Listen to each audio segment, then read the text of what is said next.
va a presentar su ponencia del impacto cultural de la música grabada. Bueno, muchísimas gracias por estar aquí. Yo sé que es un poco tarde y bueno, el tema, digamos, no va a ser tan sencillo, pero voy a tratar de hacerlo ameno. Es un poquito de historia, pero es historia que nos compete a todos los que estamos en el medio del audio y pues sí es importante saberlo.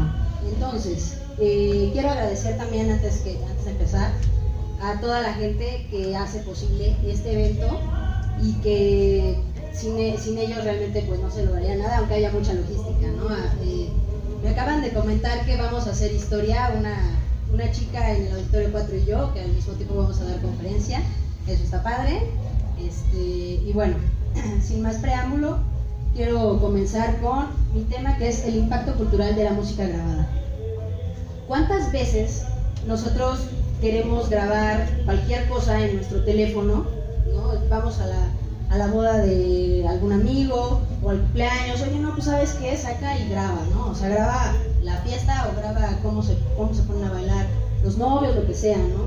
Esa necesidad que tenemos de guardar para nosotros, ¿no? O bueno, los youtubers en su caso lo que hacen es preservar en YouTube lo que ellos inventan, ¿no? Porque hay de todo en YouTube, ustedes lo sabrán mejor que yo.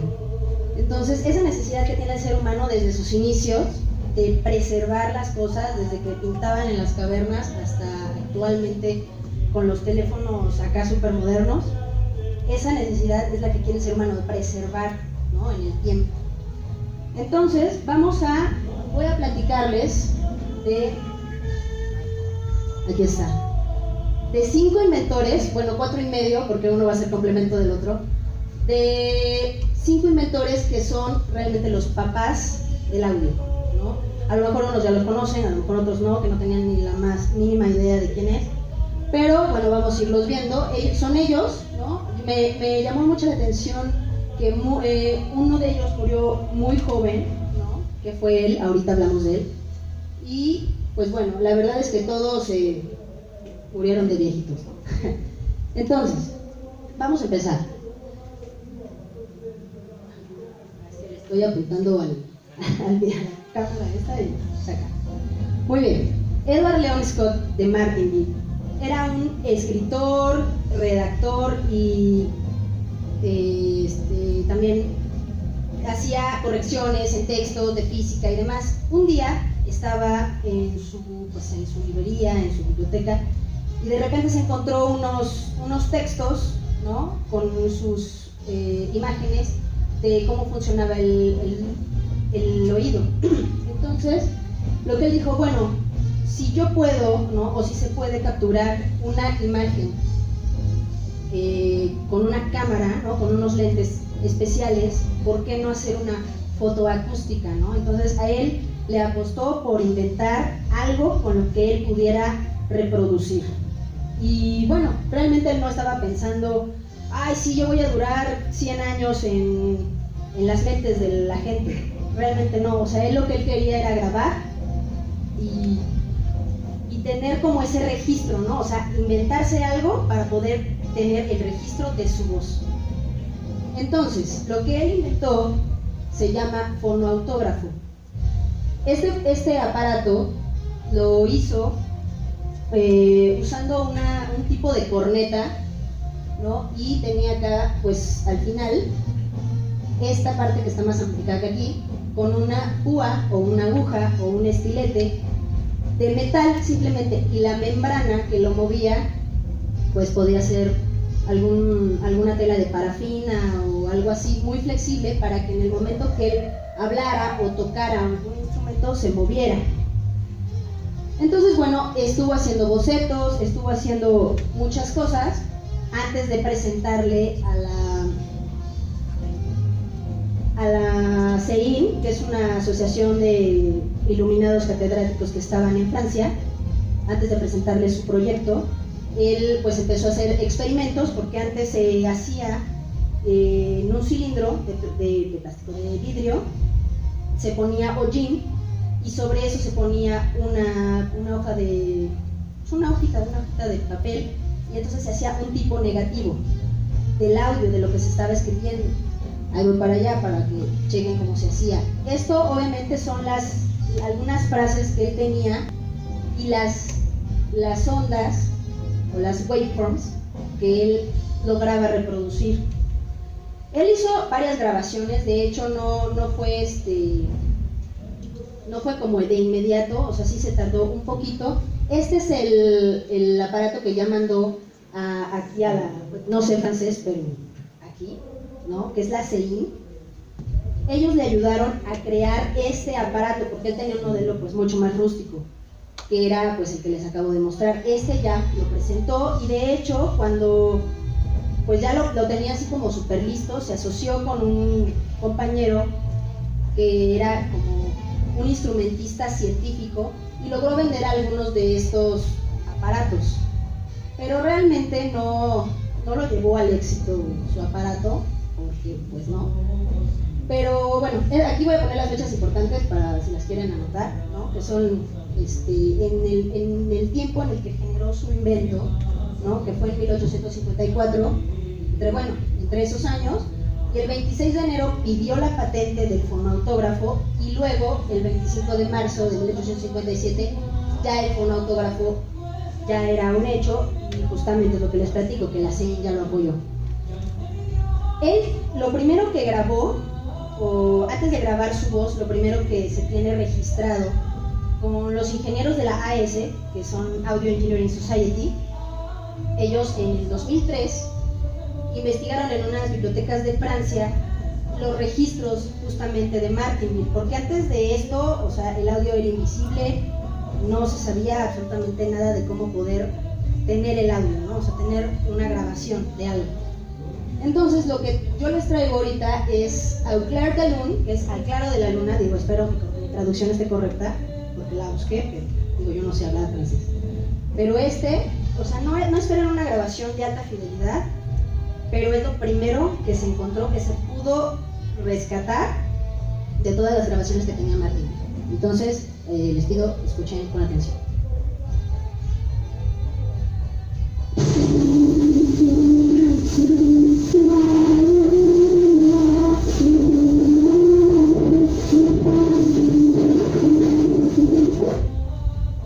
Como verán, tiene demasiado hiss, está muy sucio, pero bueno, eso es lo que se pudo rescatar de todo lo que pudo investigar y sacar Martinville. Esta foto que puse es como lo que les platicaba del hollín. Son todos los registros, digo, no se ve muy bien porque está en negro, pero bueno, aquí lo podemos ver mejor. Él tenía su cilindro, tenía su diapasón, ¿no? Que ya sabemos que es 440, y iba a girar la misma onda todo el tiempo. Y bueno, o sea, esta es la foto clásica de él que tiene con la canción, la primera que se grabó 30 años antes de Edison, aproximadamente. Este hombre me causó pues como mucha emoción saber de él, porque Johann Philipp Reis era un maestro alemán, físico también. Casualmente todos estos inventores que yo les voy a platicar tocaban algún instrumento. Digo, no sé cuáles tocaban exactamente, pero ellos eran músicos. Entonces por eso también había muchas curiosidades que ellos decían, bueno, entonces la acústica se hace así o se hace así, y por eso decidieron invertirle en su pensamiento y a su cultura en la acústica. Johann Philipp Reis pues es este hombre muchísimo más joven, ¿verdad? Él lo que hizo fue tener una oreja tal cual, creada de metal y de madera, con la que podía funcionar como micrófono. Entonces, de hecho, y esta oreja la conectaba a una batería, porque lo que a él interesaba era transmitir el sonido por medio de la energía eléctrica, ¿no? Que acá está la pila. Este es su modelo más mejorado, ¿no? En un principio era igualmente muy rústico, como aquí está la oreja un poquito más, digo, espero que la alcancen a ver bien. Y pues esa es la oreja, ya como en un prototipo más diseñado, y este igual, es otro prototipo que tenía él. Pero la foto que más me impactó fue esta, ¿no? O sea, tomaba tal cual su oreja de madera y la usaba como micrófono y tenía sus cablecitos y podían extenderse lo que fuera dentro de 100 metros. Y les prometo que llegaba el sonido, ¿no? Igual tampoco con una fidelidad excelente, pero sí llegaba. Acá tenemos la foto un poco más amplificada, si logran ver los cablecitos que van pues, bastante lejecitos, ¿no?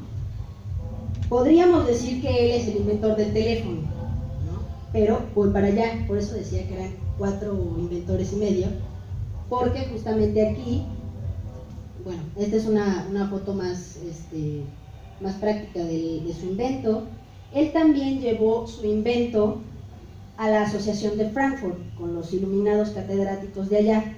Entonces, lo que le dijeron fue que pues no era nada que los sorprendiera y sonidos deformados pues no les interesaban, ¿no? Entonces también el pobre Rice murió en la modestia, porque tampoco fue, o sea, no fue nada de auge.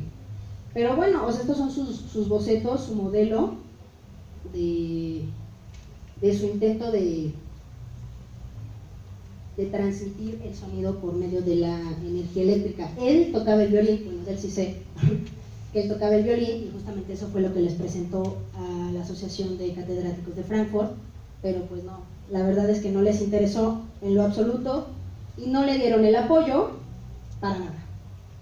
Aquí va a entrar el señor Graham Bell. Él jamás negó que todo lo que él hizo era en base a Rice. Entonces, lo que él pues ahora sí que debió de haberle dado quizá alguna remuneración a Rice, pero pues no lo hizo. Él ya se llenó de victoria con el telégrafo armónico, que de casualidad les dio o sea, esto era el telégrafo armónico, que en realidad es el teléfono, y les dio por casualidad de la vida, le tocó a él más bien, que esa noche del 2 de junio pues inventaran el teléfono, porque resulta que estaban pues organizando este modelito y entonces Watson, que era Johann Augustus Watson, que era su asistente, le dijo, sí, bueno, ¿cómo está señor Bell? Aquí le traigo los modelitos para que probemos, ¿no? Porque tenían meses y meses y meses probando que la energía eléctrica, o sea, o las vibraciones fueran no por tantos hilos, ¿no? Sino por uno. Entonces llegó con este modelito y le dijo, sí, bueno, vamos a probarlo. Entonces tú te vas a la habitación de al lado y yo me quedo acá. Y bueno, entonces agarra a Watson, se lleva el modelito, se va a la otra habitación y lo empieza a conectar, ¿no? Que aquí tenemos el emisor y el receptor, ¿no? Dependía de los cables, tenían que estar perfectamente bien conectados. Entonces, bueno, ya que los conectaba, o que los estaba conectando, agarra el desarmador porque ve que uno de los tornillos que están aquí estaba muy ajustado. Entonces lo empieza a aflojar, pero se le barre el desarmador y entonces aquí en la barrita se le barre justamente y entonces hace un sonido así como de, no sé, lo voy a tratar de imitar, así como algo así, como cuando tocan el timbre de una casa, algo así. Y entonces eso le llamó la atención a Graham Bell, donde se para y le dice, oye, pues ¿qué pasó, no? ¿Qué hiciste? Pues pasó esto, o sea, se me fue el desarmador y pues sonó. Y de chiripada les dio el teléfono, ¿no? Y entonces todo el mundo decía, wow, pues es que habla, pues es que se transmiten palabras, igual tampoco no era muy de alta fidelidad, hasta que en ese momento le dijo a Edison, oye, pues ¿sabes qué? Ayúdame, ¿no? Pero bueno, ese cachito se lo voy a contar más adelante. Pero sí le pidió ayuda a Edison para poder hacer un micrófono para su teléfono de mejor fidelidad. Y Nueva York y Estados Unidos, con todo este proceso, porque a la par también estaba Edison creando cosas, dejó de ser un país agrícola para ser un país industrial.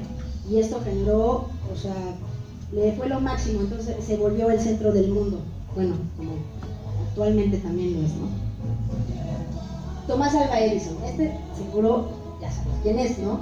Pero bueno, este era el típico americano, empresario visionario, el que todo el mundo ama en Estados Unidos, que lo quieren porque es el típico americano típico, ¿no? Este hombre también la sufrió, ¿no? O sea, él no nació siendo millonario, no nació siendo inventor. De hecho, él lo que hacía era estudiar.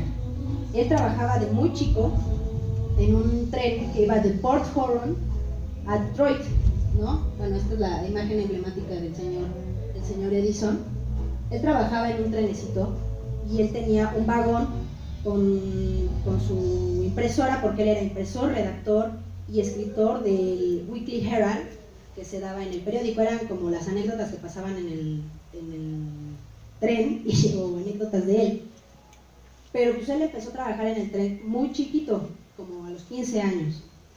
Entonces, pues a él le gustaba mucho la química, le gustaba la ciencia, le gustaba estar experimentando, ¿no? La química, de hecho, era su materia favorita, pero él no tuvo la oportunidad de ir a la escuela hasta los 8 años. Y de hecho, en el momento que fue, le dijo el profesor, no, ¿sabes qué? Toma este recadito, dáselo a tu mamá. Y el recadito decía que el niño era improductivo e infértil. Entonces eso marcó muchísimo a Edison, lo que hizo que se generara en él como un quiero aprender, esas ganas de saber cosas.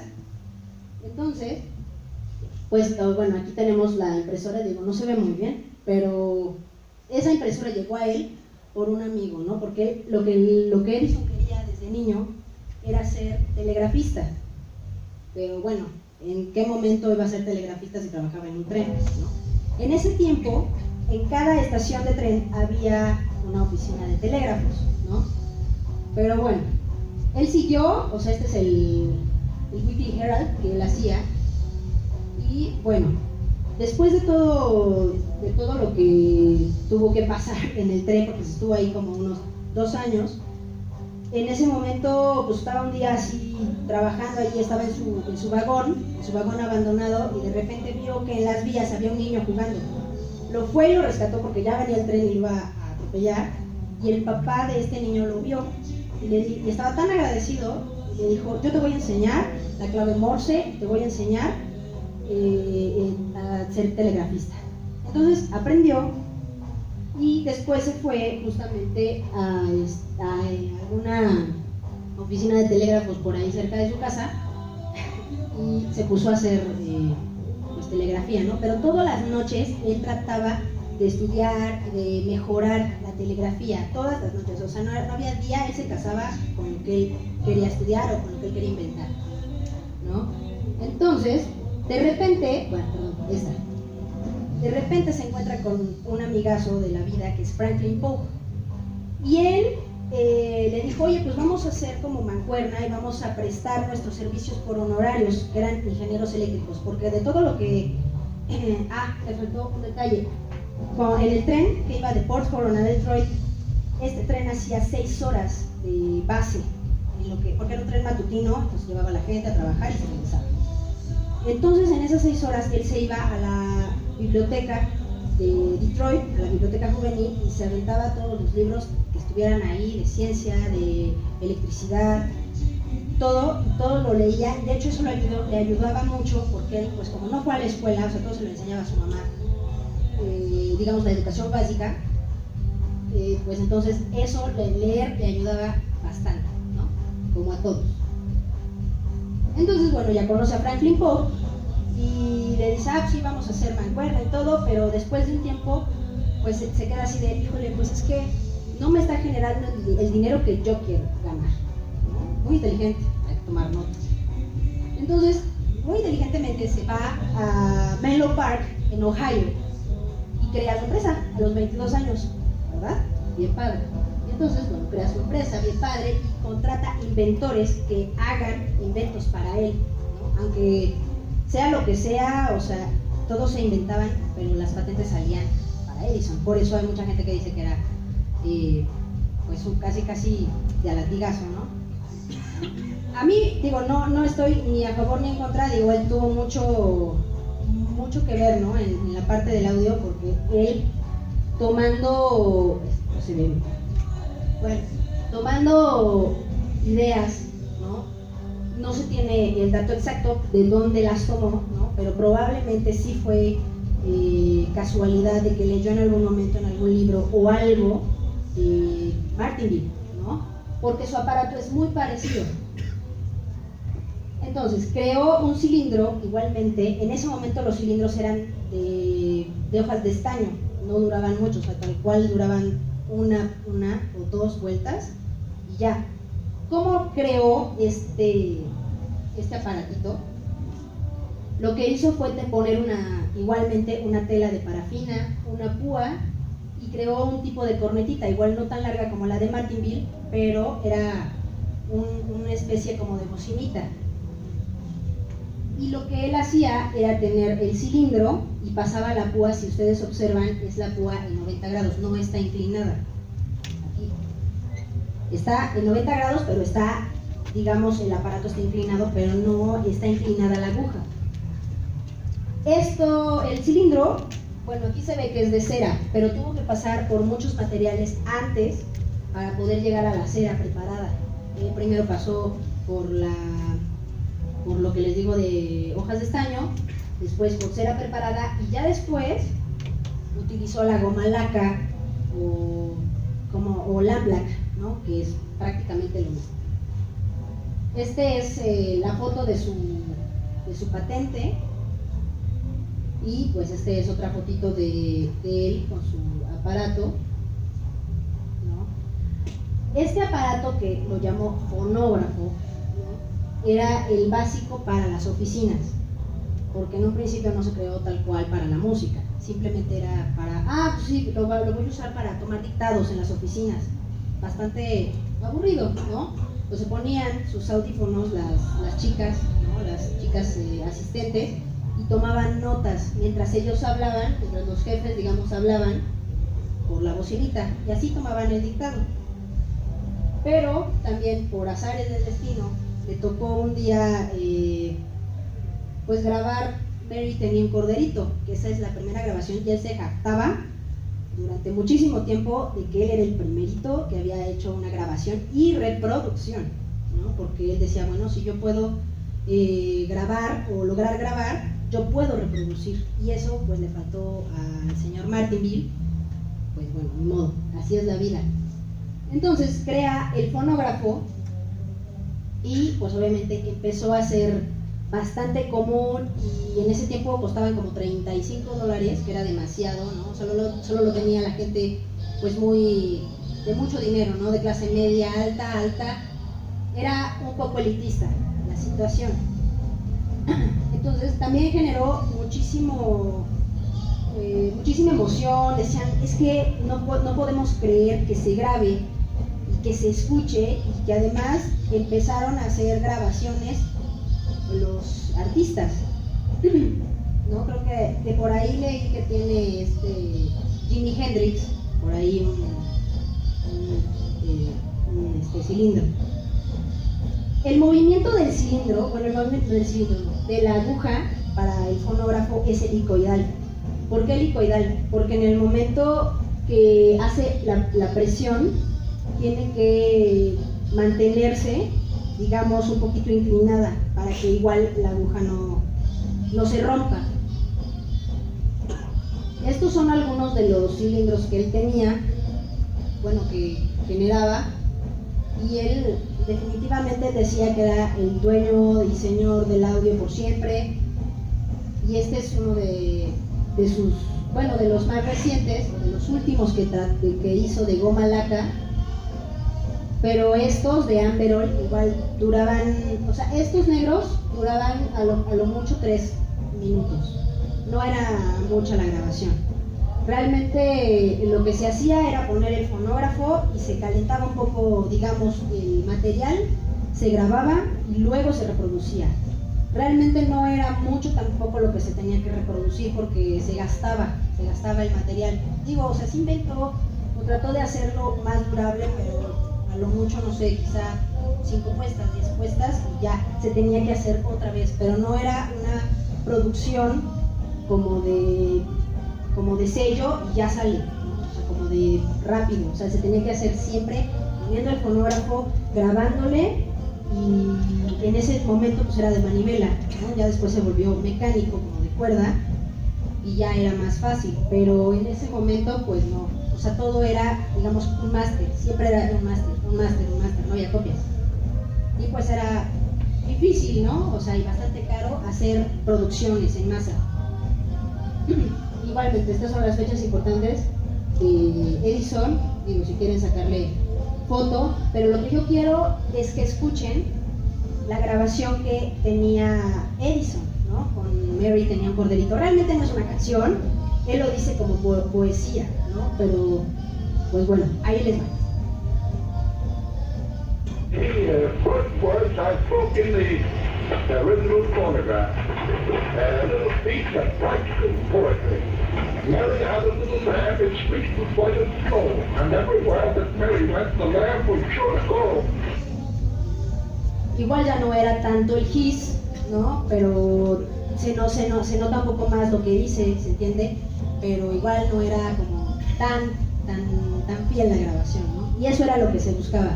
Él quería grabar si no mal recuerdo, es la 9ª sinfonía de Beethoven, así que se escuchara, pero monumental, pero pues ya no le alcanzó el tiempo.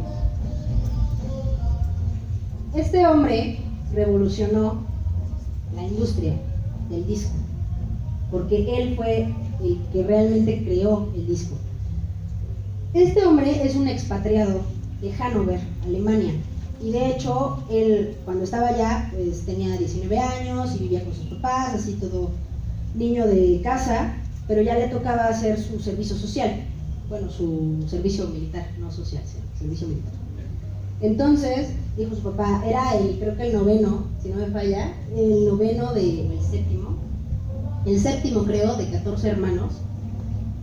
Y entonces cuando él ya le iba a tocar hacer su servicio social, de repente caen tropas prusianas y a Hannover. Entonces su papá dijo, no, nos vamos, y le habló a un amigo que tenía en Washington y le dijo, ¿sabes qué? Necesito mudarme de aquí. Ah, sí, no te preocupes, vete para acá, te doy trabajo en mi empresa, en mi fábrica, y ya, ¿no? Entonces agarró a su mujer, agarró a sus hijos, el papá de Berliner, y se lo llevó a Washington. Estando en Washington, pues obviamente empezó a dar clases de alemán, empezó a vender pegamento, pintaba, pero entre todo eso pudo pudo meterse a estudiar electricidad y acústica. Y lo que él creó fue, obviamente, revolucionar el fonógrafo. Esto a Edison, obviamente, le dio a la torre, ¿no? Porque dijo, ¿cómo? Y luego, para las pulgas de Edison, él era súper egocéntrico, muy ególatra, muy envidioso, ¿no? Entonces dijo, ¿cómo es posible que este escuincle saque acá, me quiera ganar la industria, ¿no? Pero obviamente pues no pudo evitar la evolución, ¿no? Porque además lo que hizo Berliner fue justamente inclinar la aguja, no el aparato sino la aguja, para que hubiera menos desgaste en el disco, y así logró mucho mejor volumen, ya se controlaba el volumen, ya se controlaba la fidelidad y sonaba mucho mejor. Entonces empezó a crear y a vender patentes de su gramáfono, ¿no? Que es este aparato maravilloso que revolucionó todo, ¿no? Es este. Y como verán, ahí tiene su manivela, ¿no? Que ya después, más adelante, ya era de cuerda, ya le dabas cuerda y a lo mucho duraba 5 minutos, porque las canciones en ese tiempo no eran tan largas, ¿no? Como ahora, que tardan millones y millones de años en acabar. Bueno, esta foto realmente aquí me encanta cómo está Edison, así como pensativo, reflexivo, porque esa foto justamente es en ese trayecto, ¿no? De que ya le iban a quitar el reinado de la industria, ¿no? Porque obviamente en vez de estar haciendo cilindros, era muchísimo más fácil hacer un negativo, diga, como en las, ¿cómo se llaman? En las máscaras de látex, que se hace primero una máscara de yeso y luego pones el látex y entonces se crea una copia exacta. Y eso es lo que hizo Berliner, crear un disco o crear, digamos, los surcos del disco con una copia, y así se hacían, y así ya se podía hacer en masa, una producción grande, porque con el otro, el cilindro, pues no, como les digo, era bastante difícil, ¿no? Esta foto, pues bueno, es ya con su primer gramáfono. Digo, era demasiado extraño, ¿no? O sea, creo que el orden en este momento pues fue, debía de ser primero y luego los otros. Esta anécdota del RCA Victor está bien padre, porque cuando me enteré de dónde había salido el perrito, dije, ay, bueno, se me hizo curiosa la anécdota. Resulta que RCA Victor compró una empresa donde trabajaba Berliner, y trabajaba con un señor que se llamaba Johann Eldridge, me parece, Eldridge, ¿no? Entonces ellos trabajaban a la par y tenían la empresa que se llamaba Victor Talking Machine, perdón. Y entonces, una vez estando ahí en la, digamos, en el asunto de estar creando gramáfonos, de estar creando discos, porque también Edison dijo, ok, entonces en 1912 ya tuvo que dejar de crear cilindros, entonces dijo, bueno, entonces, ok, yo voy a crear mis estudios y mis discos, ¿no? Y mis gramáfonos, por supuesto. Entonces, bueno, después de toda esa batalla, lo que estaban, pues obviamente, preguntándose cuál iba a ser, pues ahora sí que la imagen de Victor Talking Machine. Resulta que en ese tiempo, digo, no tengo la fecha exacta, porque digamos que no está como el dato exacto, pero la historia es que unos hermanos, que eran Mark y Francis Barrow, pues ya vivían juntos y trabajaban en un teatro, y Mark era dueño del perrito y de un gramáfono, de un fonógrafo, y tenía pues sus discos, y quiero pensar que tenía discos con su voz, ¿no? Bueno, o sea, no es que quiera pensar, sino que se vendían cilindros vírgenes, ¿no? Porque tenía la voz en uno de los cilindros tenía la voz de este Mark, que era el dueño del perrito. Se muere Mark, y entonces toda la herencia pues pasa a Francis, y Francis lo que recibe de herencia pues los cilindros de Mark y el perrito y el fonógrafo. Y bueno, entonces el otro estaba en la depresión, muy triste, y un día pues puso el fonógrafo con los cilindros y empezó a hablar, puso uno de los cilindros y empezó a hablar ahora sí que Mark, ¿no? Y entonces el perrito lo escuchó, llegó y se sentó, y así como lo ven, así se sentó en ese momento. Él, como era pintor, pues dijo, es una imagen icónica, entonces dijo, la voy a pintar, y la pintó, ¿no? Pasó el tiempo y dijo, ok, ¿qué hago con esta foto? No, la tengo que, porque estaba el auge de los gramáfonos y de los discos y de todo. Entonces dijo, bueno, pues se la voy a vender a alguna empresa que requiera pues imagen, ¿no? Entonces así fue a preguntar, oiga, ¿no les interesa la fotito? No, pues no. De hecho hubo en la historia hay un gerente de una de las fábricas que le dice, los perros no escuchan. Bueno, yo creo que se ha de haber dado un tiro cuando se enteró después de que iba a ganar millones y millones, ¿no? Con esa foto. Llega a la Victor Talking Machine con John Eldridge y Emil Berliner y le dice, está padrísima, sí te la compro, pero ¿sabes qué? Cámbiale el fonógrafo por un gramáfono. Y le dijo, sí, cómo no. Y ya. Justamente en ese momento ya empezó a hacer primero de Victor Talking Machine, era la imagen. Pero después, como era la industria grande de crear gramáfonos, RCA, como todas las empresas grandes, dijo, yo la quiero, y la compró.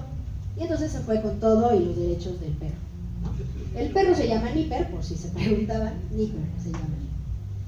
Y esa es la anécdota de por qué salió RCA Victor, ¿no? Esta foto era lo que yo les comentaba en un principio cuando empecé a hablar de Graham Bell. Graham Bell le dijo a Edison, oye, ¿sabes qué? Ayúdame, porque necesito que mi teléfono se oiga mejor. Ah, sí, claro, yo te hago un transmisor de carbono para que te escuches mucho mejor. Claro, estuvo padrísimo. Pero resulta que Graham Bell se dio cuenta de la habilidad de este muchacho y le dijo, ay, ven a trabajar conmigo. Y en ese momento, en el momento que se entera más bien Edison de que Graham Bell estaba trabajando con Berliner, le dijo, eres un pirata y la música, bueno, entonces el otro ardió también y rompió todo lo que él había, cualquier conexión con Graham Bell, ¿no? Pero bueno, o sea, se asoció con Berliner y le creó pues la bobina de inducción que lograba avanzar muchísimos metros más, ¿no? Porque en cierto momento con el de carbono se caía la señal. Entonces con ese transmisor, con esa bobina de inducción, perdón, lograba llegar muchísimo más lejos, ¿no? Y bueno, esa es otra de las anécdotas que tiene Berliner con Edison, porque Edison estaba peleado con Tesla por la corriente, con Berliner por el formato, con Graham Bell por los transductores, con todo el mundo estaba el pleito casado con Edison. Y bueno, con todo esto, pues obviamente ya había más fidelidad, mayor duración y mayor volumen. Empezaron a crearse discos de 78 revoluciones, ¿no? Esos eran los primeros que yo, desgraciadamente, no traigo un disco de 78 revoluciones, hubiera estado padrísimo poderlo conseguir, pero no lo traigo. Esto que ven aquí no es mi tianguis, es para mostrarles que los discos realmente, si ustedes, no sé, algún tío o sus papás o quizá ustedes mismos, espero que nadie tenga pegados los discos de pasta en sus paredes, ¿no? Porque es demasiado.